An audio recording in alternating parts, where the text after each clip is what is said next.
Hero rejected. Voters nix Houston's equal rights ordinance, strongly opposed by Texas pastors. Ohio just says no. Marijuana measure voted down in the Buckeye State. Family and forgiveness. We take you to the Pope's general audience, plus the Vatican's take on 2 new critical books. And a day in the life. Meet Sister Dee Dee Burns, surgeon, Army veteran, and now a little worker of the Sacred Heart Religious. Those stories and more on EWTN News Nightly for Wednesday, November 4th, 2015.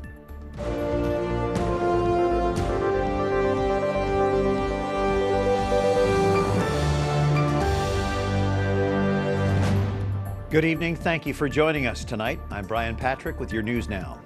Houston's equal rights ordinance, dubbed Hero by its supporters, is soundly rejected. The margin, 61 to 39%. This after an 18-month battle in the nation's 4th largest city. The ordinance would have applied to businesses such as restaurants and hotels, private employers, housing, and city employment. Supporters said it would have offered increased protections for lesbian, gay, bisexual, and transgender people. Opponents, including a coalition of conservative pastors, say it infringes on religious beliefs and poses a danger to women and girls. Texas Governor Greg Abbott reacts to the vote with this statement. Voters in Houston showed values still matter, and they were clear in their opposition to Proposition 1.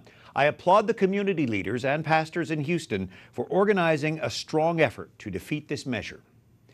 Pastor David Welch, Executive Director of the Texas Pastor Council, Skyping with us from Houston. This was quite a battle, 18 months. What do you think was the turning point as voters spoke very clearly last night? Well, ultimately, this came down to the framing of the issue, as always is the case on these measures. And thankfully, we were able to get the message out to the voters, ultimately, that bypassed a lot of the misinformation and ultimately outright propaganda by the mayor and her advocates to speak to the issue of the threat ultimately in the ordinance against the privacy and safety of women in restrooms, as well as ultimately religious freedom and free speech. And the mayor and those supporters of this say they're not giving up. What do you expect to come from them next? Well, we certainly, the LGBT agenda, national movement, enough to know this is not going away. This was a success, a very great victory for us here locally. But the next administration could put something like this back in. In fact, this current mayor has 5 sessions left as mayor. She's even referenced might try to put something back in. Dave, what can we do as faithful Christians across the country to counter this movement? Well, ultimately, just be vigilant. But to begin with, you have to understand that no community of any size is safe from this agenda. So we need to be organized. Pastors got to come together and ultimately be responsible for who we put in public office, city councils in particular, on these ordinances, put godly people of character and virtue in place to govern, and then we'll have good laws. We won't have to fight these defensive battles. From the Texas Pastor Council, Pastor Dave Welch joining us by Skype from Houston. Thank you, Dave. Thank you. And for only the second time in 40 years, Kentucky will have a Republican governor. Businessman Matt Bevin pulls off a surprise win in the bluegrass state over Democrat Jack Conway. Bevin waged a campaign to scale back the state's Medicaid expansion made possible under Obamacare. He also supports Rowan County Clerk Kim Davis in her stand against issuing marriage licenses to same-sex couples. Roger Severino focuses on religious liberty, marriage, and life issues for the Heritage Foundation. Roger, conservatives did very well on Tuesday, not only in Houston, but certainly in Kentucky, where they have a Republican governor, just the second in the last 40 years. What lessons can conservative voters take from this? Well, this is a big victory for democracy and for common sense. So let's start with Houston. There, the left came out in force in support of this ordinance, trying to impose a radical new vision of human sexuality on the people. You had Hillary Clinton, you had Hollywood, you had big business come out in support of it, and the people said no. 61% of the people voted against it. And it just shows you that the left has gone too far. They want to take their victory at the Supreme Court to redefine marriage, and they want to use that to redefine what it means to be a man and a woman. And the people said no. And in Kentucky, the governor-elect actually spoke out in support of the clerk Kim Davis. That's true. And you can see that the link is you have social conservatives who were motivated to go out and vote because these are the issues they care about. Same-sex marriage, culture, who has the right to decide who goes into a bathroom or a locker room. And these issues drive voters. And as very well they should. When you try to enact bad policy, you're going to get a backlash. And you saw the governor elected in Kentucky who came out in support of Kim Davis to come to a surprising come-from-behind victory. Do you think this will encourage other candidates to take a stronger stand for these conservative values? I think social conservatives cannot be taken for granted. That's one takeaway you could take from these elections. They will stand up for their issues, they will come out and vote in numbers, and when the issues touch very sensitive issues like who has the access to a bathroom, then you will expect them to come out and vote. An interesting off-year election going into a presidential election year. Roger Severino with the Heritage Foundation, thanks for joining us. You're welcome. And Ohio voters reject a ballot measure that would have legalized recreational use of marijuana. This was, folks, the first step to legalization. We're not going away. Ian James of the group Responsible Ohio may not go away, but his organization's plan to legalize marijuana in the Buckeye State will have to go back to the drawing board. Ohio voters reject Issue 3, the first ballot measure in U.S. history aimed at simultaneously legalizing both medical and recreational marijuana use. It would have allowed commercial production, retail sale, and personal ownership of marijuana plants in small amounts. But Issue 3 had issues of its own. 10 of them, to be precise, 10 being the number of predetermined farms that would have gotten exclusive commercial growing rights for a period of 4 years. Advocacy groups like the one headed by Kurt Steiner slammed the plan as an attempt by its backers to profit by effectively writing themselves into the law. Issue 3 was designed and built primarily to garner massive and exclusive profits for a small group of self-selected wealthy investors. Those investors include celebrities like Nick Lachey, former lead singer for the band 98 Degrees. I'm Nick Lachey. Ohio is my home. And while Lachey and his co-investors will have to wait to cash in on the pot profits in Ohio, similar issues will be on ballots in several states next year. And the Ohio State Medical Association opposed that measure to legalize marijuana. A senior representative tells us kids can access that drug in its edible forms. We know from other states that the number of kids that are showing up in emergency rooms because they have inadvertently ingested these products, it's very concerning. Maglione says the medical community also opposes medicinal marijuana because there isn't enough research to support it. Other stories our EWTN News Nightly team is covering in today's world. A suspect stabs 5 people on a Central California University campus before he is shot and killed by police. A university spokeswoman says 2 of the victims were taken by helicopter to hospitals. 3 others were treated locally. That rural campus is about 120 miles south of Sacramento. The death of a Northern Illinois police officer is now ruled a suicide. This after an extensive investigation into the Lieutenant Joe Glinowitz's final moments. Wyatt Goolsby has more. It's stunning news for the small town of Fox Lake, Illinois. Police say revered Police Lieutenant Joe Glinowitz committed suicide. Glinowitz committed the ultimate betrayal to the citizens he served and the entire law enforcement community. It's been 2 months since the 52-year-old officer was discovered dead, shot twice with his own gun. 3 people appeared on a surveillance video near the crime scene. A manhunt for the perpetrators ensued. Investigators now say the scene was staged. But why? Falinko says the 30-year-old veteran of the police department was stealing money from a police mentoring program for young people with an interest in law enforcement. Thousands of dollars were used by Glinowitz for personal purchases, travel expenses, mortgage payments, personal gym memberships, adult websites. Officer Glinowitz had experience staging crime scenes for the police mentoring program. In this case, they say he aimed the gun at himself, firing not once, but twice. The second shot ended his life. The results of the investigation are likely to change his legacy. Before today, Glinowitz's family had dismissed the suggestion of suicide. The officer was married and had 4 children. Some Fox Lake residents are taking down posters they put up to honor Glinowitz, and some want to get back the money they donated to support his family. Brian? All right, Wyatt Goolsby, thank you. And Britain says it now has information suggesting that the Russian jet that crashed in the Egyptian desert may have been brought down by a bomb. A U.S. official adds early intelligence suggests a bomb may have caused that crash. Also, Russia says information from the flight data recorder has been handed over to investigators. Meanwhile, relatives of passengers who died begin to identify bodies of their loved ones today. Families will receive about $32,000 plus funeral costs. The Metrojet was en route from the Red Sea Resort to St. Petersburg, Russia. Most of the victims were Russian vacationers on their way home. And a cargo plane that reportedly was overloaded crashes in South Sudan, killing at least 36 people. Parts of the plane are scattered in a bushy area along the banks of the Nile River. Packages of sandals, cigarettes, beer, and crackers are strewn amid the wreckage. Officials have no passenger manifest yet, so they don't know how many people were actually aboard the plane. They are looking for the black boxes as an investigation is opened into the cause of that crash. Pope Francis reflects on the importance of family as a place to learn the values of forgiveness and reconciliation. La famiglia è una grande palestra di allenamento al dono e al perdono reciproco. In his weekly general audience, Pope Francis calls the family a big training ground, teaching the gift of self and forgiveness. He says forgiveness strengthens families in love and through them makes society as a whole, more loving and humane. Meanwhile, the Vatican downplays 2 new books recounting financial scandal and greed within the Vatican.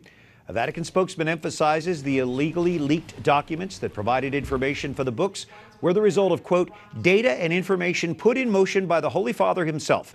He says it's part of the Pope's efforts to reform the Vatican. Father Federico Lombardi says the information, which is now outdated, goes against the Pope's reforms. In just a few months, pro-lifers will pour into our nation's capital. Today, the March for Life unveils the theme for the 2016 March. Jason Calvi reports tonight from Capitol Hill. Brian, Constitution Avenue is open to traffic today, but come January 22nd, pro-lifers will fill it, marching past the U.S. Capitol, ending at the Supreme Court. This year's theme? Pro-life and pro-women go hand in hand.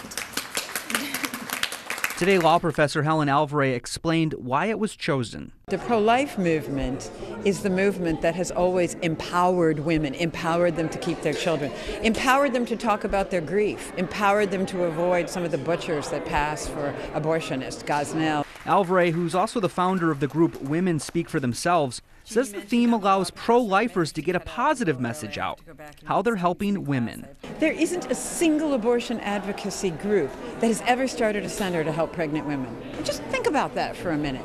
And yet there are over 2,300 centers started almost exclusively by women. Missouri Representative Vicki Hartzler says those who support abortion try to hijack the female vote. She says her experience helping teens confirmed her pro-life stance. Some experiences and some real-life stories that I've had from being a teacher and working with teenagers, and some examples of how being pro-choice actually was damaging to some girls that I cared very deeply about, and I'm sure they regretted it. And if you're interested in marching right here, the website's very simple, marchforlife.org. Brian? On Capitol Hill, Jason Calvi. Thank you, Jason. Coming up, a Cuban-American doctor reveals a cycle of abortion as birth control in the land of her ancestors. And for Vocation Awareness Week, we profile a religious sister who served her country as an army surgeon.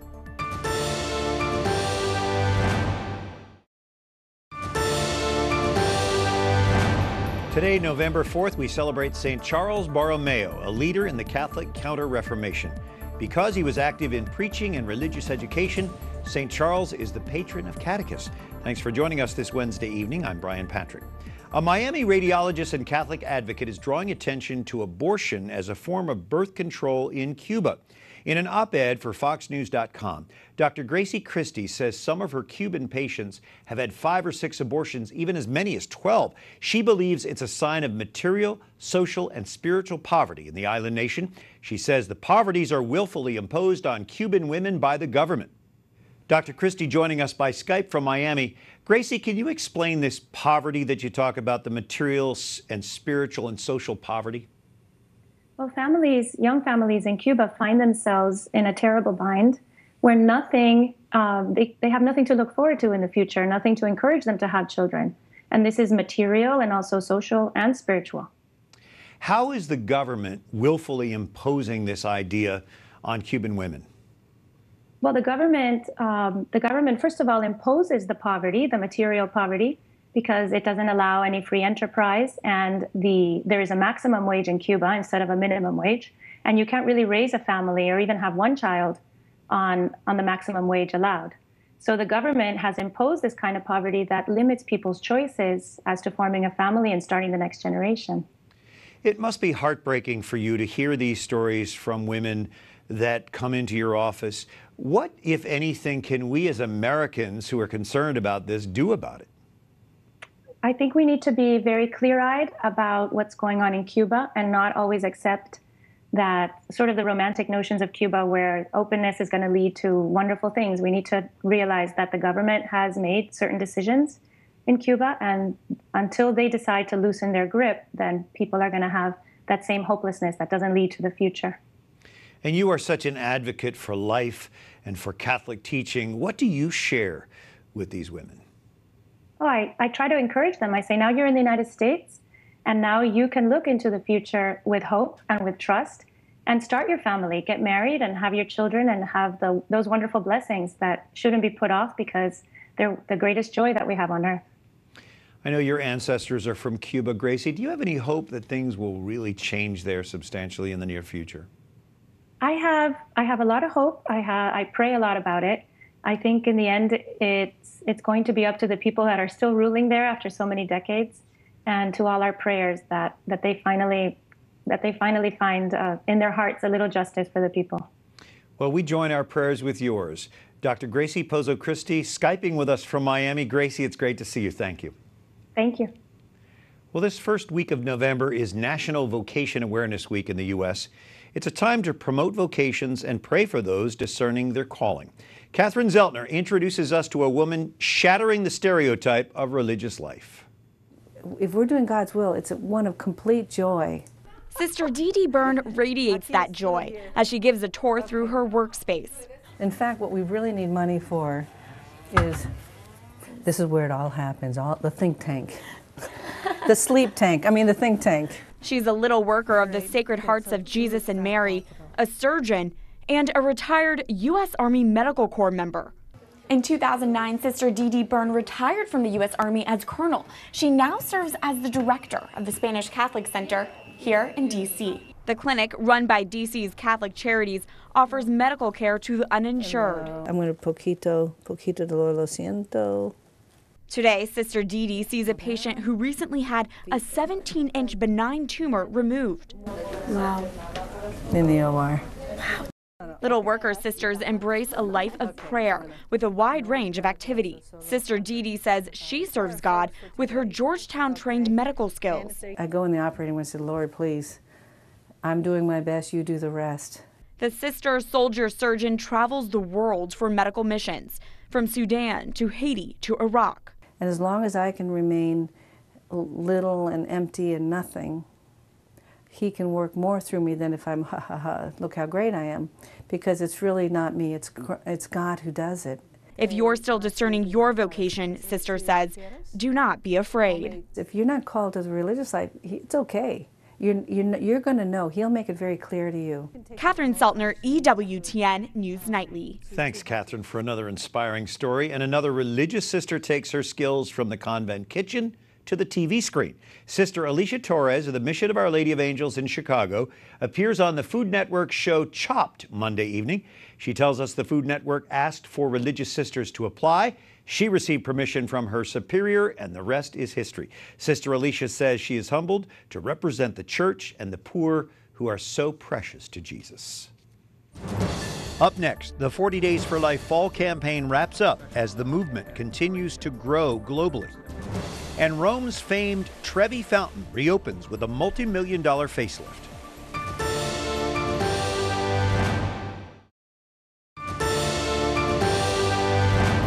The Church encourages us to pray for the holy souls in purgatory during November. Eternal rest grant unto them, O Lord, and let perpetual light shine upon them. May they rest in peace. Thanks for joining us this Wednesday evening, November 4th. I'm Brian Patrick. 573. That's the number of babies saved from abortion during the fall 40 Days for Life campaign. The campaign focuses on prayer, fasting, community outreach, and vigils outside abortion clinics. At least 3 abortion clinic workers have also walked away from the industry this fall.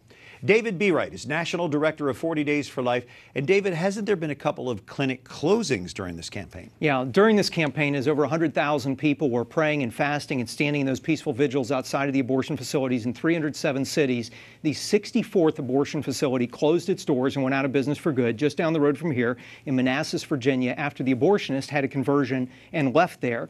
And then also the 65th is pending right now, but another facility in Chicago, Illinois closed. It's not 100% certain whether that'll be permanent yet, so we're not counting it, but we are praying and fasting that it will. But because that is temporary, isn't that a call for continued fasting and prayer for all of us? Absolutely, absolutely. At the end of a 40 Days for Life campaign, we can't stop. As long as any child is at risk, any mother is at risk of abortion, we have to press on. And certainly when there's an abortion facility close to closure, we must pray more fervently than ever. In looking at the 40 Days for Life website, I was amazed to see how 40 Days for Life has gone global. Yes. Give us a couple of examples of these international successes. Oh, it's been unbelievable, and we never expected this. Now 32 nations have participated in 40 Days for Life campaigns, and during this campaign, 2 stories that popped to mind. Bogota, Colombia, their first ever 40 Days for Life campaign, and they were out there 24 hours a day, 40 days long, outside of the abortion facility there in Bogota. Another one that struck my heart, because I went there, was in Croatia.